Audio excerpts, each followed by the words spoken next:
Habib, apa sebenarnya ajaran dari Alawiyin? Apakah ajaran tersebut menjadi tujuan utama dari Rabithah Alawiyah? Bagaimana dengan kondisi di zaman sekarang ini, di mana banyak Alawiyin yang tumbuh dewasa jauh dari ajaran datuk-datuknya? Apakah Rabithah Alawiyah berperan melakukan teguran terhadap Alawiyin yang berperilaku di luar ajaran datuk-datuknya? Ada seorang oknum Alawiyin yang membanggakan nasab dan mengatakan bahwa belajar dari satu orang sayyid lebih baik dari sekian ulama non-sayyid. Apakah hal ini sesuai dengan ajaran yang diusung oleh Rabithah Alawiyah? Apa pesan Rabithah Alawiyah kepada para Alawiyin terkait fenomena ini? Habib Muhammad bin Husain Al-Habsyi, selaku Humas Rabithah Alawiyah,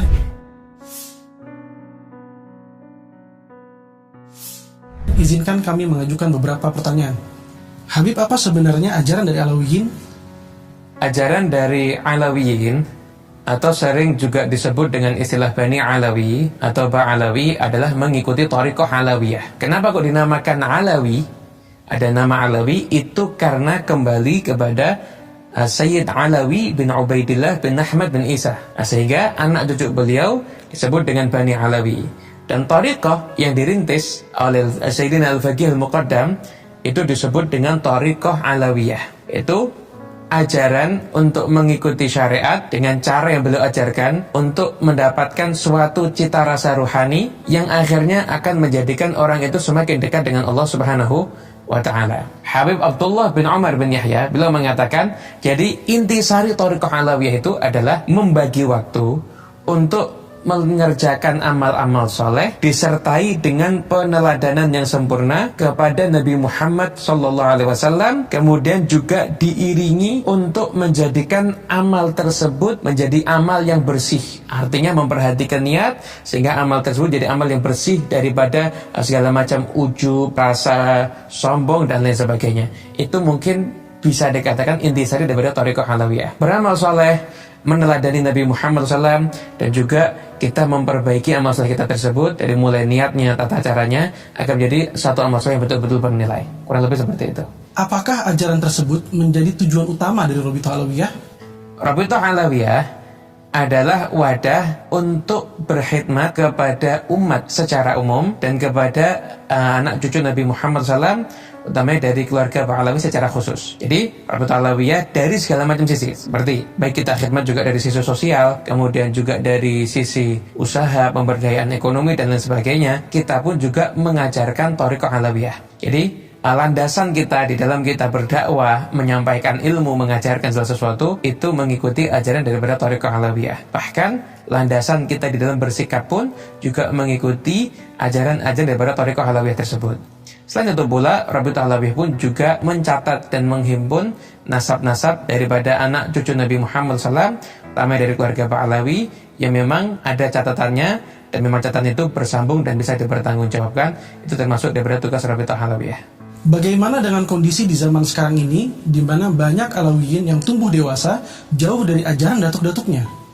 Ya, ketika Alawiyin itu tidak mengenal ajaran daripada datuk-datuknya, maka kita yang sudah mengenal punya kewajiban untuk mengajarkannya kepada dia. Misalkan begini, kalau di satu keluarga itu ada yang yatim, pasti keluarga yang lain akan berusaha untuk membantu segiranya si yatim ini tidak kekurangan. Padahal itu yatim biologis. Seorang Alawi yang tidak mengenal datuk-datuknya, hakikatnya dia adalah yatim ideologis. Maka sudah mengenal, wajib mengenalkan kepada yang belum kenal tentang siapa datuk-datuk mereka, bagaimana akhlak mereka, bagaimana ilmu mereka, sehingga awal akan tumbuh rasa cinta, rasa kagum. Selanjutnya insya Allah akan diiringi peneladanan kepada datuk-datuknya, sehingga mereka pun juga bisa beramal dan berakhlak sebagaimana datuk-datuknya tersebut. Apakah Rabithah Alawiyah berperan melakukan teguran terhadap Alawiyin yang berperilaku di luar ajaran datuk-datuknya? Tentunya Rabithah Alawiyah begitu juga ini juga berlaku pada setiap muslim pada umumnya. Itu apabila menyaksikan ada saudaranya, baik saudara itu bermakna keluarga ataupun saudara seiman, yang dia bersikap yang kurang baik, bahkan mungkin perbuatannya masuk dalam kategori kemungkaran ataupun salah akidah dan lain sebagainya, maka bagi yang layak wajib untuk memperingatkan. Juga kalau misalkan ada salah satu daripada keluarga Alawiyin yang berbuat yang kurang baik, yang pertama kita harus tahu bahwasanya setiap institusi atau setiap kelompok itu pasti ada oknum. Yang mana apabila ada kesalahan daripada satu oknum, itu tidak bisa digeneralisir, itu adalah kesalahan daripada satu kelompok. Yang kedua, pasti ditegur. Cuma cara menegurnya pun juga dengan cara yang baik. Tentunya tidak di hadapan umum, kemudian juga dengan menggunakan bahasa yang bagus. Itu cara kita menegur. Dan pasti apabila ada oknum yang dinyatakan dia kurang baik, pasti akan ditegur. Yang ketiga, misalkan ada yang bertanya lagi, ini udah dapat teguran atau belum ya, kok belum berubah dan sebagainya. Anda harus tahu bahwasanya menegur itu bukan memberikan hidayah. Menegur itu kita mengingatkan, kamu berbuat salah, ini yang sikap yang benar seperti ini. Perkara dia mau menerima nasihat atau tidak menerima nasihat, itu hidayah dan datangnya dari Allah Subhanahu wa ta'ala. Bahkan para ulama sendiri pun kan juga menyatakan ada orang yang gak bisa dinasihati. Ada rojulun la yadri wa la yadri annahu la yadri. Ada orang yang gak tahu dan dia gak tahu kalau dirinya itu gak tahu. Orang seperti ini gak bisa dinasihati. Nah, kita cuma bisa menyampaikan, namun untuk apakah dia akan menjalankan nasihat atau tidak, itu semua hidayah daripada Allah Subhanahu wa ta'ala. Cuma masakan orang akan berubah dengan nasihat kita, karena kewajiban kita cuma memberi nasihat. Apakah teguran akan diterima atau tidak, maka itu sudah bukan kapasitas kita lagi.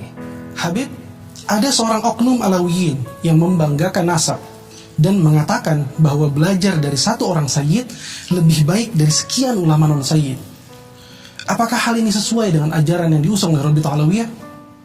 Itu justru satu ungkapan yang asing buat kita. Kita diajarin di dalam Thariqah Alawiyah ini, justru kita tidak boleh memuliakan orang yang dia itu tidak berilmu, sekalipun nasabnya itu mulia.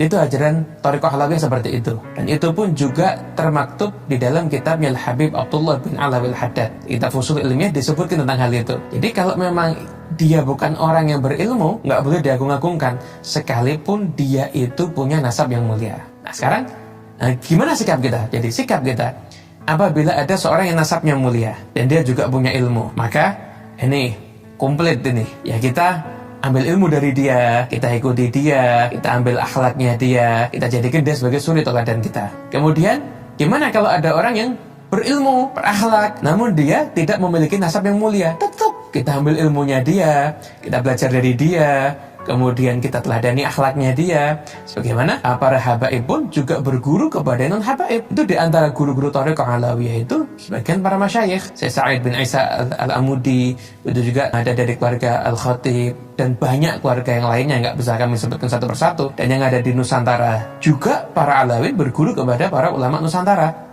Nah, ada yang mengambil ijazah, dan ada yang datang dan belajar dan lain sebagainya seperti itu. Kemudian yang ketiga, gimana kalau ada orang yang nasabnya mulia, sedangkan kelakuannya tidak baik? Gimana?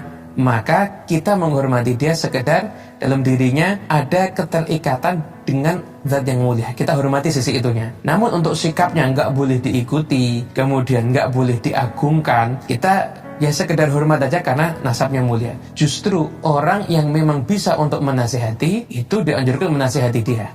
Nah, untuk mengingatkan kepada dia, jangan hanya bergantung kepada nasab. Bahwasanya nasab aja nggak cukup apabila tidak diiringi dengan ketakwaan kepada Allah Subhanahu wa ta'ala. Intinya, nasab mulia itu suatu kebanggaan, namun tidak boleh dijadikan alat untuk saling berbangga.